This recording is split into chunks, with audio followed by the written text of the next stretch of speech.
And on the 21st of July, the doctors decide that he's fit to go back to the front. He gets on a train.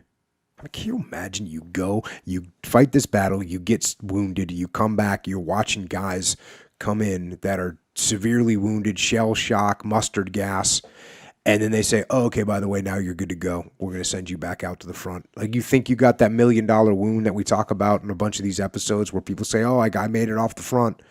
He goes off the front for, I don't even think it's a month. I think it's a few weeks. And now you're fit for duty again. Back to the front. Back to the front. Back to the meat grinder. And he goes there by train. In a surprisingly short time, at about 2 o'clock, we were close enough to the front that we had started to see the dead soldiers of both armies along the way. The American soldiers had been buried hastily in holes they had dug along the road as they were advancing. But there were still many of them laying in the fields. I could see their khaki uniforms and their white faces as we passed. There are two chief reasons why a soldier feels fear. First, that he will not get home to see his loved ones again, but most of all, picturing himself in the same position as some of the dead men we saw. They lay there face up, usually in the rain, their eyes open, their faces pale and chalk-like, their gold teeth showing. That is in the beginning. After that, they are usually too horrible to think about. We buried them as fast as we could, Germans, French, and Americans alike. Get them out of sight, but not out of memory. I can remember hundreds and hundreds of dead men. I would know them now if I were to meet them in the hereafter.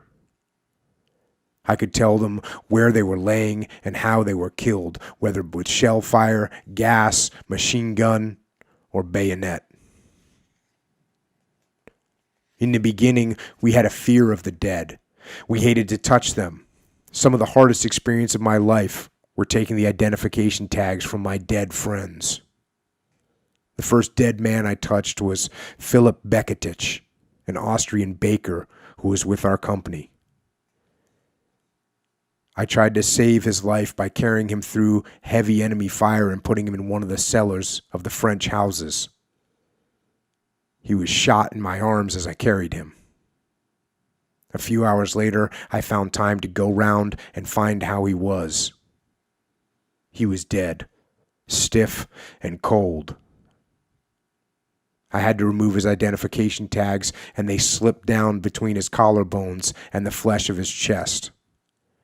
They were held there, and it took an effort to get them out. I thrilled and chilled with horror as I touched him.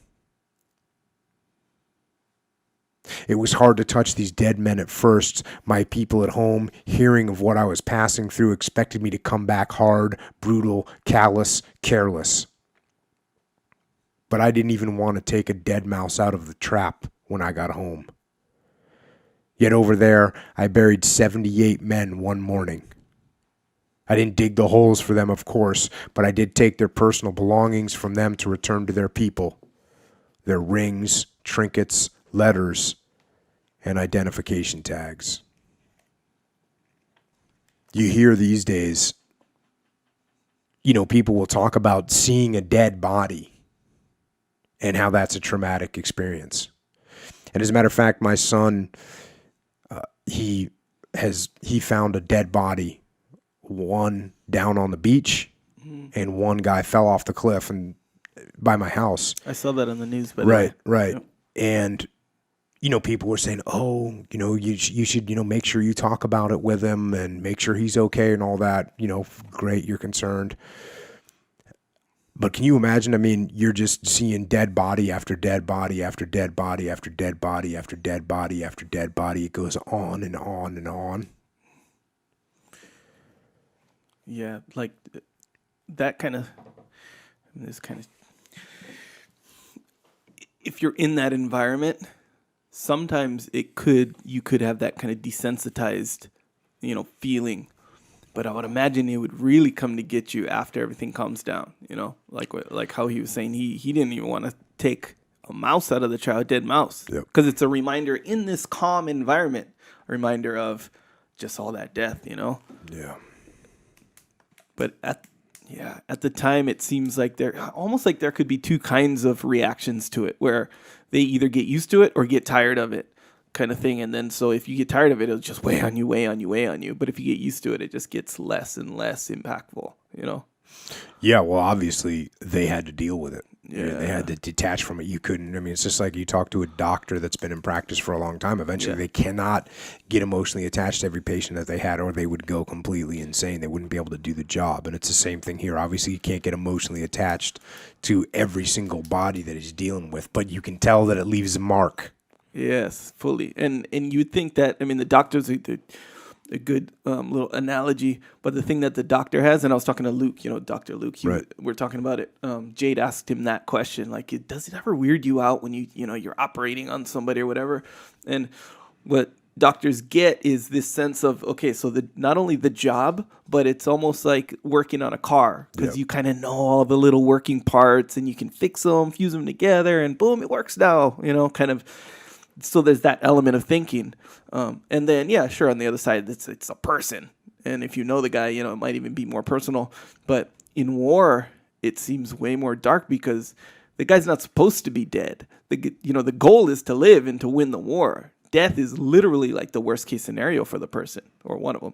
So when you see someone dead, it's like, man, it's part of the job, but it's not the outcome that the goal, it's no part of the goal is to die ever. It's like the bad part. So it can't be substituted with, hey, you can't substitute your thinking in regards to this dead person with, part of my goal of my job, So yeah. Although I will say that, when you've got, at least we have a volunteer military service, and everybody that joins up knows that that's part of the risk of the job. So at least, even though that's obviously not the goal, that guys have at least come to grips with the reality that's what they may face. Yeah, fully. Kind of like if you're a fighter and the guy, getting knocked out, seeing a guy get knocked out, or broken leg or something like that. It's like, it's part of the game, but obviously not quite as heavy as the war situation. No.